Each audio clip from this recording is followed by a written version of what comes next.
Bismillahirrahmanirrahim. Assalamualaikum warahmatullahi wabarakatuh. Waalaikumsalam. Baiklah, sebelumnya perkenalkan kami dari kelompok Muhammad Hatta. Di sini kami akan membahas tentang materi kami yang Ibu berikan mengenai utang luar negeri. Jadi di materi ini tim saya atau teman-teman saya, pertama saya sendiri ilmiah, kemudian ada Erwan Effendi, selanjutnya ada Rina Juliati, dan yang terakhir ada Iqbal Ababil. Kemudian pembahasan atau materi-materi yang akan saya bahas, yang pertama mengenai definisi dari utang luar negeri itu sendiri, kemudian mengenai historis atau sejarah dari utang luar negeri, kemudian selanjutnya ada kebijakan yang mendasari atau peraturan yang mendasari utang luar negeri, dan selanjutnya yang terakhir adalah tentang data sekunder atau data yang relevan dengan utang luar negeri itu sendiri. Baiklah, untuk selanjutnya materi tentang definisi yang akan dibacakan oleh teman saya, Erwan Effendi. Kepada Erwan, kami persilahkan.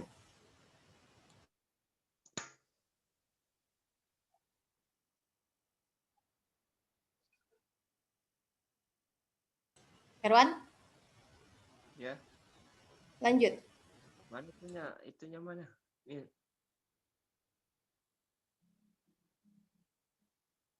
Oke. Assalamualaikum warahmatullahi wabarakatuh. Perkenalkan, nama saya Erwan Effendi. NIM saya 1910-2017. Pada saya di sini saya akan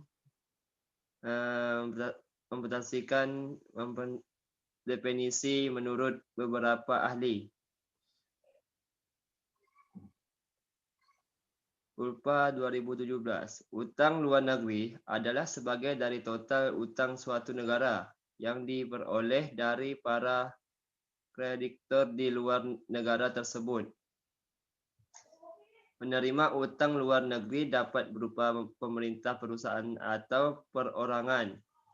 Bentuk utang dapat berupa uang yang diperoleh dari bank, swasta, pemerintah negara lain, atau lembaga keuangan internasional seperti IMF dan Bank Dunia.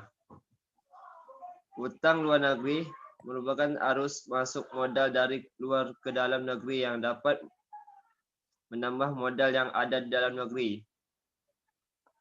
Aspek mengartikan utang luar negeri sebagai penerima atau pemberian yang dapat digunakan untuk meningkatkan investasi guna menunjang pertumbuhan ekonomi.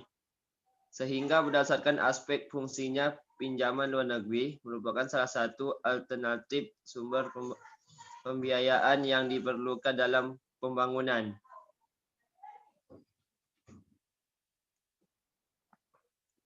Definisi menurut beberapa ahli.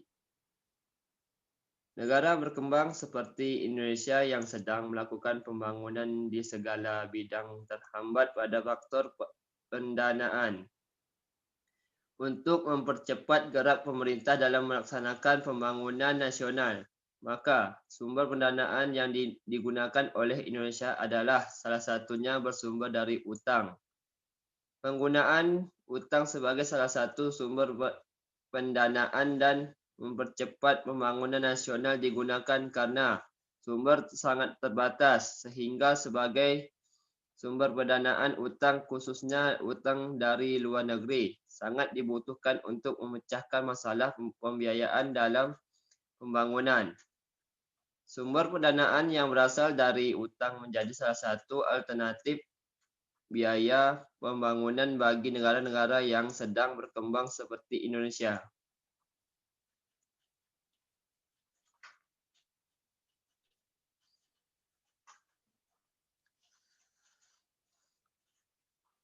Utang luar negeri atau pinjaman luar negeri adalah sebagai dari total hutang suatu negara yang diperoleh dari para kreditor di luar negara tersebut.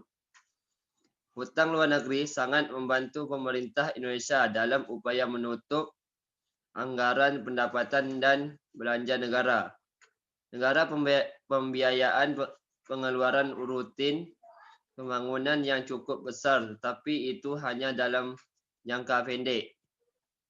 Pinjaman luar negeri yang diterima pemerintah dimaksud sebagai pelengkap pembiayaan pembangunan di samping sumber pembiayaan yang berasal dari dalam negeri berupa hasil perdagangan luar negeri.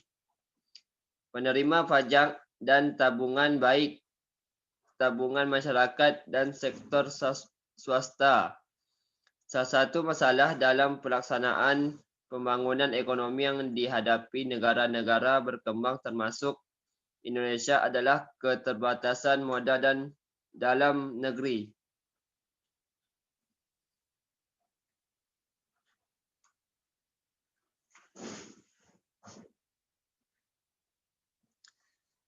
Berikut jenis-jenis utang luar negeri dari berbagai aspek yaitu bentuk pinjaman diterima, sumber dana, pinjaman, jangka waktu pinjaman, status penerima pinjaman, persyaratan pinjaman.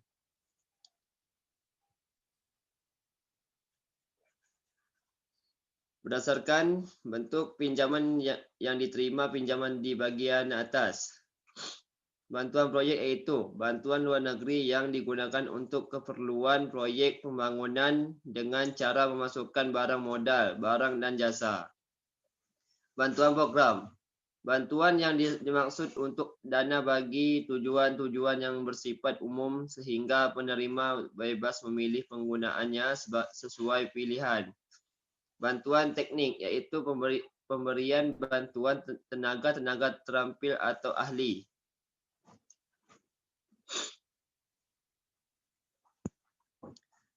Berdasarkan sumber dana pinjaman dibagi atas. Pinjaman dari lembaga internasional, yaitu merupakan pinjaman yang berasal dari badan-badan internasional seperti Bank Asia dan Development Bank yang pada dasarnya adalah pinjaman yang berbunga ringan.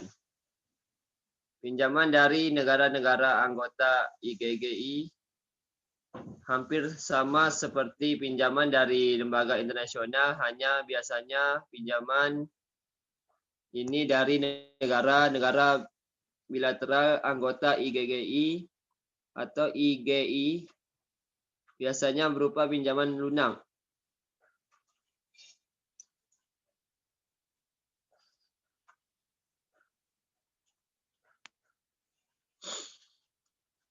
Berdasarkan jangka waktu pinjaman dibagi atas. Pinjaman jangka pendek, yaitu pinjaman dengan jangka waktu sampai dengan 5 tahun. Pinjaman jangka menengah, yaitu pinjaman dengan jangka waktu 5-15 tahun. Pinjaman jangka panjang, yaitu pinjaman dengan jangka waktu di atas 15 tahun. Berdasarkan status penerima pinjaman dibagi atas. Pinjaman penerima yaitu pinjaman yang dilakukan oleh pihak pemerintah. Pinjaman swasta yaitu pinjaman yang dilakukan oleh pihak swasta.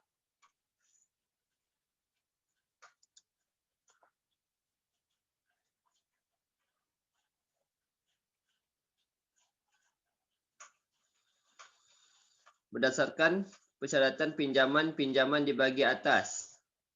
Pinjaman lunak yaitu pinjaman yang berasal dari lembaga multilateral maupun bilateral yang dananya berasal dari iuran anggota untuk multilateral atau dari anggaran negara yang bersangkutan untuk bilateral yang ditunjukkan untuk meningkatkan pembangunan. Pinjaman setengah lunak yaitu pinjaman yang memiliki persyaratan pinjaman yang sebagian lunak dan sebagian komersial.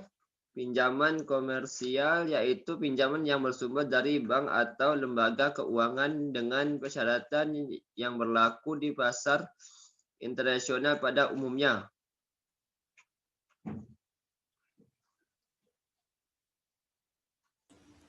Oke, baiklah. Terima kasih untuk Erwan Effendi. Selanjutnya adalah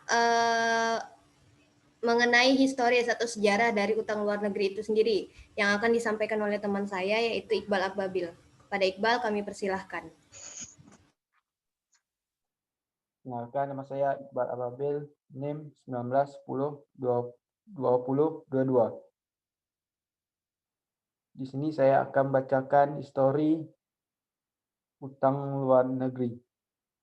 Pada dasarnya, Indonesia merupakan negara berkembang yang menggunakan dana luar negara untuk membantu memenuhi defisit kebutuhan dana akibat banyaknya pengeluaran pemerintah yang tidak seimbang dengan penerimaan pemerintah. Sebagian besar masyarakat Indonesia masih menganggap bahwa utang luar negara Indonesia adalah utang yang timbul karena kegiatan pemerintah. Padahal utang luar negara Indonesia yang saat ini dibahas bukan berasal dari utang pemerintah saja, tapi juga dari utang bank sentral dan utang swasta. Jika kita telusuri, utang luar negara Indonesia terdiri dari utang pemerintah, utang bank sentral, dan utang swasta.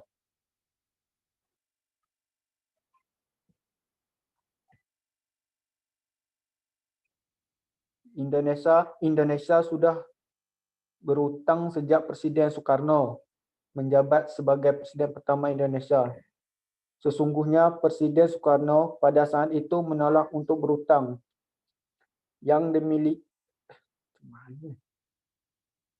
Utang yang dimiliki Indonesia saat ini adalah utang peninggalan Hindia Belanda. Namun pada akhir pemerintah Presiden Soekarno mempunyai utang luar negara sebesar 2,3 miliar. Selanjutnya, pada pemerintah Orde Baru yang pada saat ini dipimpin oleh Soeharto, Indonesia mengalami lonjakan utang yang cukup besar. Utang atau pinjaman tersebut digunakan untuk membangun berbagai infrastruktur dan fasilitas negara. Meskipun sekitar 30% dari dana tersebut disalahgunakan oleh oknum-oknum yang berkuasa pada waktu itu untuk memperkaya dirinya. Akibatnya Indonesia mengalami krisis moneter dan masyarakat pun mulai geram dengan keadaan yang terjadi di akhir masa Orde Baru tersebut. Akhirnya pemerintah masa Orde Baru mampu digulingkan.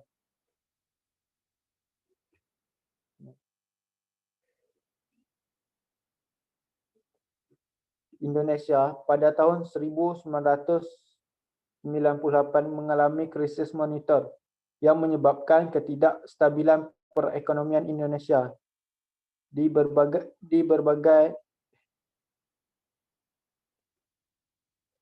dan dibarengi dengan reformasi Republik. Dalam kondisi perekonomian tersebut, pemerintah Indonesia dipimpin sementara oleh Wakil Presiden pada masa Orde Baru, yaitu Habibie.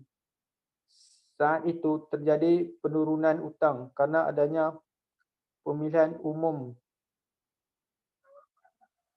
Peralihan dari Orde Baru menuju era reformasi.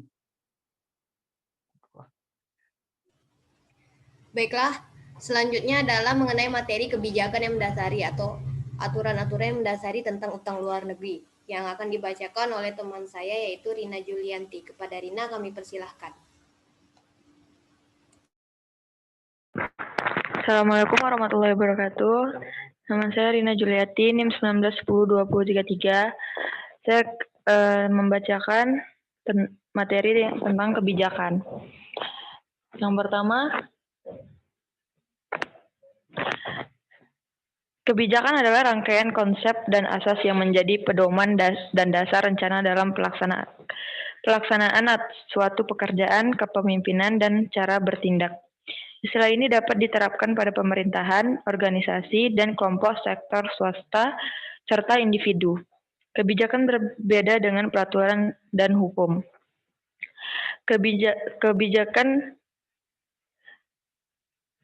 Peraturan pemerintah tentang tata cara pengadaan pinjaman luar negeri dan penerima hibah.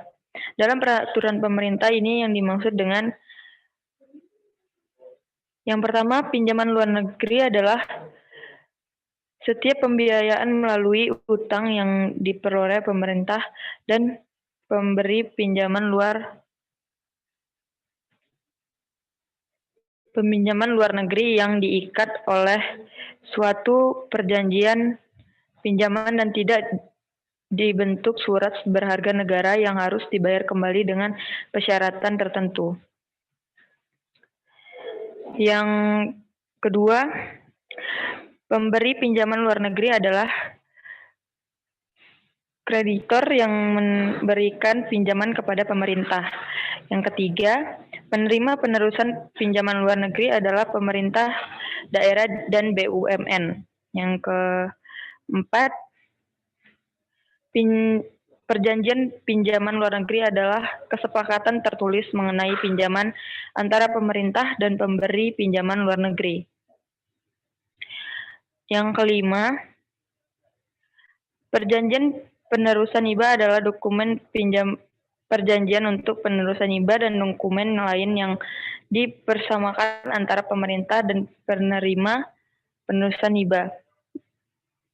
Dan yang terakhir, perjanjian penerusan pinjaman luar negeri adalah kesepakatan tertulis antara pemerintah dan penerima penerusan pinjaman luar negeri. Kebijakan yang mendasari yaitu yang pertama, Peraturan Pemerintah Nomor 2 Tahun 2006 tentang tata cara pengadaan pinjaman dan penerima hibah serta penerusan pinjaman atau hibah luar negeri. Yang kedua, Peraturan Pemerintah Republik Indonesia Nomor 10 Tahun 2019 tentang tata cara pengadaan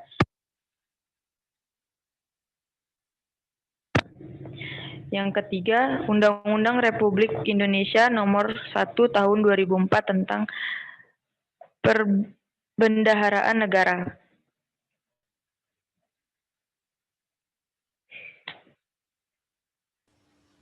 Baiklah, terima kasih kepada Rina. Selanjutnya, data sekunder atau data yang relevan. Saya sendiri yang akan menjelaskan mengenai data ini. Di sini kami telah menyediakan data yaitu dari sumber kata data.co.id. Di sini berdasarkan sumber aslinya itu berasal dari Bank Indonesia, di mana terakhir mereka mendapatkan itu Juli 2020, di mana rata-rata utang luar negeri Indonesia itu berada di kisaran 400 miliar US dollar. Sedangkan yang ini, data ini merupakan data dari cadangan devisa Indonesia. Sama sumbernya juga dari Bank Indonesia, di mana terakhir mereka mendapatkan datanya itu pada akhir November 2020. Dan rata-rata cadangan devisa Indonesia itu sekitar di atas 120 miliar US dollar. Dan kami di sini mencoba untuk membuat perbandingan antara utang luar negeri Indonesia dengan cadangan devisa Indonesia. Jadi seperti ini, perbandingan utang luar negeri Indonesia dengan cadangan devisa Indonesia dari tahun 2019 sampai 2020. Di sini kami mendapatkan datanya dari November 2019 dan yang terakhir kami dapatkan dari Juli 2020. Sumbernya itu juga dari Bank Indonesia. Jadi di sini perbandingannya sangat jelas bahwa utang luar negeri Indonesia sama cadangan devisa Indonesia tidak sebanding atau tidak bisa setara, sehingga membuat utang luar negeri Indonesia bahkan mungkin sekarang akan bertambah, bahkan seterusnya. Kemudian yang ini adalah grafik utang luar negeri Indonesia berdasarkan periode. Sumber datanya kami dapatkan dari Bank Indonesia yang mungkin telah diubah kembali. Dan ini terakhir kami dapatkan reformasi Jokowi terakhir Maret 2018, di mana peningkatan setiap periode itu telah ada di sini. Jadi awalnya grafik ini menunjukkan pada 4 miliar US dollar. Itu utang dari peninggalan Hindia Belanda di saat masa kerajaan-kerajaan dulu atau saat masa penjajahan dulu. Kemudian masuk ke Orde Lama, kita meningkat menjadi 6,30 miliar US dollar. Kemudian di masa Orde Baru juga meningkat pada 67,30 US dollar. Kemudian di reformasi Habibie sangat meningkat, bisa dikatakan bahwa ini merupakan peningkatan tajam, yaitu sekitar 178 miliar US dollar. Kemudian di masa reformasi Gus Dur kita mengalami penurunan cukup lumayan, yaitu sekitar 157,30 dolar. Di reformasi Megawati juga kita kita ada penurunan sekitar 139,70 miliar US dollar. Namun di masa reformasi SBY periode 2 periode ini kita mengalami peningkatan tajam yang awalnya di masa reformasi Megawati itu 139,70 miliar US dollar, namun di reformasi SBY kita mengalami peningkatan yang sangat drastis hingga mencapai 293 miliar US dollar. Kemudian ditambah lagi masa reformasi Jokowi, yaitu sekitar 358,73. Ini adalah data yang kami dapatkan terakhir pada Maret 2018. Baiklah, untuk kesimpulannya, kami menyimpulkan bahwa negara seperti Indonesia dalam mengurus pemerintahannya tidak dapat dipungkiri akan mengalami tantangan-tantangan untuk menjalankan roda pemerintahan, baik dalam bidang ekonomi, politik, sosial, budaya, dan lainnya. Dan salah satu kebijakan yang dapat kita ambil dari bidang ekonomi adalah pemerintah dalam sebuah negara, yaitu meminjamkan dana ke negara lain atau yang biasa kita sebut dengan utang negara. Namun, tidak dapat dipungkiri bahwa masyarakat awam akan berpikir bahwa itu merupakan hal yang buruk. Sebuah negara mempunyai utang adalah hal yang wajar, karena tujuan dari utang negara itu bukanlah semata-mata untuk menjerumuskan negara kepada keterpurukan ekonomi, melainkan salah satu usaha pemerintah untuk meningkatkan pertumbuhan ekonomi dalam keadaan kas negara yang kurang mencukupi. Baiklah, sekian dari kelompok saya. Terlebih dan terkurang mohon maaf. Assalamualaikum warahmatullahi wabarakatuh.